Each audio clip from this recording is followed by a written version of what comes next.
अरे बहन, तुझे मैं क्या ही बताऊं, बस ये समझ लो, लड़कियों का तो अकाल पड़ा है इस दुनिया में। क्यों बहन, तू ऐसा क्यों बोल रही है? अपने बेटों के लिए रिश्ता ढूंढ रही हूँ, लेकिन इतनी सारी लड़कियों को देख लिया, मुझे कोई भी लड़की अपने बेटे के लिए पसंद नहीं आई। देख बहन, मैं 2 लड़कियों को जानती हूँ, हमारे ही गांव से हैं। वो दोनों बहुत अच्छी सहेलियां हैं। उनके परिवार वाले उनकी एक ही ससुराल में शादी करना चाहते हैं और वो दोनों बहुत संस्कारी हैं। अगर तू कहे तो मैं बात को आगे बढ़ाती हूँ। अरे नेकी और पूछ पूछ, जल्दी ही रिश्ते की बात को बढ़ाओ। संगीता की बात मानकर ललिता उसके बेटों के रिश्ते की बात आगे चलाती है, जिसके चलते संगीता अपने दोनों बेटों की शादी करने के लिए अपने बड़े बेटे को सबसे पहले शहर से बुलाती है। अरविंद बेटा, तेरे दोनों भाइयों के लिए मैंने लड़कियां ढूंढ ली हैं। बस अब तू जल्दी से घर लौटा, तेरे आते ही तेरे दोनों भाई बहुत खुश हो जाएंगे। हाँ माँ, बस यहाँ शहर में थोड़ा जरूरी काम है, उसको खत्म करके मैं शादी से पहले आ जाऊंगा। अरविंद इतना कहकर फोन रख देता है। इधर संगीता अपने दोनों बेटों की शादी की तैयारियों में लग जाती है। देखो, घर को अच्छे से सजाना और खाने में कोई कमी नहीं होनी चाहिए। सभी मेहमानों को स्वादिष्ट और गर्मा गर्म खाना परोसना। ये मेरे घर की पहली शादी है। वैसे तो बड़े बेटे की होनी चाहिए थी पहली शादी, लेकिन मेरा बड़ा बेटा पहले अपने दोनों भाइयों की शादी धूमधाम से करना चाहता है। इन दोनों की शादी के बाद अपने बड़े बेटे के लिए लड़की ढूंढूंगी। संगीता ने अपने बड़े बेटे के लिए भी बहुत सारे सपने देखे होते हैं, जिसके चलते वह खुशी खुशी अपने दोनों बेटों की शादी की अरेंजमेंट बहुत अच्छे से करती है। लेकिन शादी से एक दिन पहले संगीता को एक बहुत बड़ा झटका मिलता है। ओहो, इन शादी की तैयारियों में मुझे तो बहुत ही ज्यादा थकावट हो जाती है। अब थोड़ी देर आराम कर लेती हूँ, कल मुझे मेरे बेटों की बारात लेकर जानी है। संगीता जैसे ही अपने कमरे में आराम करने के लिए पहुंचती है, अचानक ही उसके घर के दरवाजे की बेल बजती है। ओहो, इस समय कौन आया है? अब इतने सारे मेहमान हैं, लेकिन कोई दरवाजा खोलकर ये नहीं देख सकता कि दरवाजे पर कौन आया है। लगता है मुझे ही जाना होगा। संगीता जैसे ही दरवाजा खोलती है, दरवाजे पर उसका बड़ा बेटा खड़ा होता है। अरे बेटा, तू आ गया। तेरा कब से मैं इंतजार कर रही थी। भगवान का शुक्र है, तुझे देखते ही देख जरा मुझे कितनी खुशी हुई है। संगीता बहुत खुश थी, लेकिन तभी उसकी नजर अरविंद के साथ खड़ी हुई एक मॉडर्न ड्रेस पहने हुए लड़की के ऊपर पड़ती है। बेटा, ये कौन है? माँ, ये मेरी वाइफ है। लेकिन तूने तो कहा था कि... माँ, अब यही खड़ा करके रखोगी तो मैं आपको कैसे समझाऊंगा सब कुछ? आप हमें अंदर नहीं बुलाओगे क्या?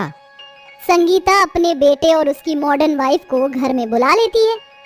ये इतनी जल्दी हुआ माँ कि मैं आपको बता ही नहीं पाया। मुझे माफ कर देना माँ। कोई बात नहीं बेटा, वैसे तेरी पसंद बहुत सुंदर है, बस कपड़े थोड़े ज्यादा छोटे हैं। हाँ हाँ माँ, मैं समझ गया। मैं सुबह तक निकिता को समझा दूंगा। अरविंद अपनी पत्नी निकिता को अपने कमरे में ले जाता है। अगले दिन सभी लोग बारात को ले जाने के लिए रेडी होते हैं, लेकिन निकिता अरविंद के साथ देर तक सो रही होती है। तभी संगीता दरवाजा बजाते हुए कहती है, अरविंद बेटा, अभी तक तुम उठे नहीं? अरे बहू, जल्दी से नीचे आ जाओ, सभी मेहमान तुम्हारा इंतजार कर रहे हैं। संगीता की आवाज से उन दोनों की नींद खुल जाती है, जिसके बाद निकिता अपने पति से कहती है, What the hell? यार, तुम्हारी माँ को दिक्कत क्या है हम दोनों से? आज मेरे दोनों भाई की शादी है, उनकी होने वाली पत्नियों को आज इस घर में लेकर आना है। चलो डार्लिंग, जल्दी से तैयार हो जाओ।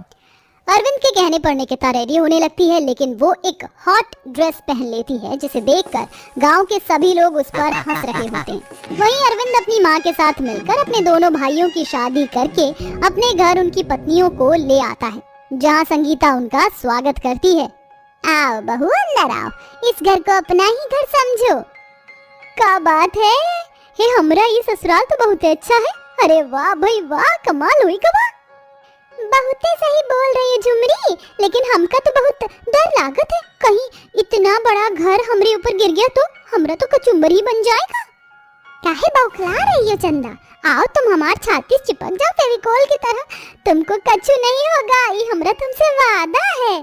संगीता की बहुओं की देहाती लैंग्वेज सुनकर उसके सभी मेहमान हंसने लगते हैं, यहाँ तक कि निकिता भी। वाह जी वाह, क्या कार्टून लेकर आई है अरविंद तुम्हारी माँ। सभी मेहमान नई नवेली दुल्हन को छोड़कर निकिता से बात कर रहे होते हैं क्योंकि वो शहर की मॉडर्न लड़की होती है। इस प्रकार सभी को वो बहुत पसंद आती है। तभी संगीता अपनी दोनों बहुओं को अपने अपने कमरे में भेज देती है। अगली सुबह आज मेरी दोनों बहुओं की पहली रसोई की रस्म है। जाओ तुम दोनों जो तुम्हारा मन करे वो बनाओ। वैसे तुम्हारी बड़ी बहू की भी कोई रस्म नहीं हुई बहन, तो क्यों ना ऐसी बहाने तुम अपनी बड़ी बहू से भी कुछ बनवा ही लो। बात तो बिल्कुल सही है निकिता, जाओ तुम भी अपने हाथों से कुछ बना कर ले आओ। ओह गॉड, आपको क्या लगता है मैं कोई बावर्ची हूँ जो आप सभी के लिए खाना बनाऊंगी? मैं एक पढ़ी लिखी समझदार लड़की हूँ, इसलिए ऐसी बकवास चीजें मुझे सूट नहीं करने वाली। निकिता की बातें सुनकर सभी औरतें हैरान हो जाती हैं। वहीं निकिता ऐसा कहकर अपने कमरे में आराम करने चली जाती है। जिसके बाद संगीता की दोनों गवार बहू बहुत स्वादिष्ट खाना बनाकर लाती हैं। अरे संगीता, तेरी दोनों बहुओं ने तो बहुत स्वादिष्ट खाना बनाया है। हाँ, मॉडर्न बहू से तो काफी अच्छी है। सब लोग चंदा और झुमरी की तारीफ करते हैं, लेकिन फिर भी संगीता को अपनी बड़ी बहू से फिर भी लगाव होता है, जिसके चलते अब निकिता घर में ही किटी पार्टी करती रहती है।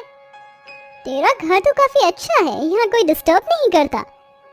सही किया रिया, वरना तो हमारी सास और नंद हमें सारा दिन उल्टा सीधा सुनाती ही रहती है। क्या बात कर रही हो? मुझसे मेरी सास और मेरी दोनों गवार देवरानियां कुछ कहकर दिखाएं, मैंने उनको नचनिया ना बना दूं तो मेरा नाम बदल देना।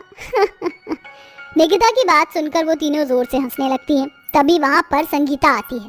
ओहो, ये क्या चल रहा है निकिता? तुम ताश खेल रही हो? छी छी छी छी। आ गई एक और गवार। जाओ, चली जाओ यहाँ से, तुम्हारा यहाँ कोई काम नहीं है सासू माँ। संगीता को अपनी बहू की कही बात बहुत बुरी लगती है। वहीं दूसरी तरफ संगीता की दोनों गवार बहुएं ये सुन लेती हैं। इसकी भैंस की आंख, हमारी माँ जी को कोई कैसे कछु बोल सकत है? इन अमीरों की बच्चियों को तो हमका सबक सिखाना ही होगा। चलो चंदा, हमारे साथ चलो। दोनों की दोनों निकिता और उसकी मॉडर्न सहेलियां वहां ताश के पत्ते खेल रही होती हैं। लेकिन तभी वहां पर चंदा और झुमरी आती हैं और उन दोनों से कहती हैं, बड़े बाप की छोटी सोच रखने वाली मॉडर्न बेटियों, इस घर का अगर फ्री फोकट का ठूस लिया हो तो यहाँ से चलती बनो। ओ एक गवार, तेरी हिम्मत कैसे हुई मेरी दोस्तों का हाथ पकड़ लेती है और कहती है, जे तोहार उंगली बात बात पर जो खड़ी हो जावत है, ओ जेठानी जी, आज तो तुमरी इन सब उंगलियों को ही काट या मरोड़ देती हूँ। उन तीनों का ये रूप देखकर रिया और सेजल दोनों अपने बैग उठाकर वहां से भाग जाती हैं। जिसके बाद निकिता कहती है, छोड़ दो मुझे ब्लडी है, तुम्हें मैं छोड़ूंगी नहीं। तभी संगीता अपनी मॉडर्न बहू को एक जोरदार तमाचा मारती है। बस बहुत हुआ, तुम जैसी मॉडर्न बहू होने से अच्छा तो मेरी गवार बहू है, जिन्हें बड़ों की इज्जत करनी आती है। देर से ही सही, लेकिन समय पर यह समझ आ गया कि मेरी कौन सी बहू ज्यादा अच्छी और सही है। संगीता अपनी दोनों गवार बहुओं के साथ वहां से चली जाती है। जिसके बाद निकिता को अपनी गलती का पछतावा होता है और वो अगले दिन पहली बार अपने हाथों का खाना बनाकर सबको खाने के लिए बुलाती है और सभी से माफी मांगती है। माफ कर दीजिए मुझे, मैंने सबके साथ बहुत बुरा व्यवहार किया, मुझे ऐसा नहीं करना चाहिए था। सभी उसको माफ कर देते हैं। जिसके बाद संगीता की बहू निकिता उनके घर के तौर तरीकों की तरह रहने लगती है। अब वह सभी एक साथ खुशी खुशी रहने लगते हैं।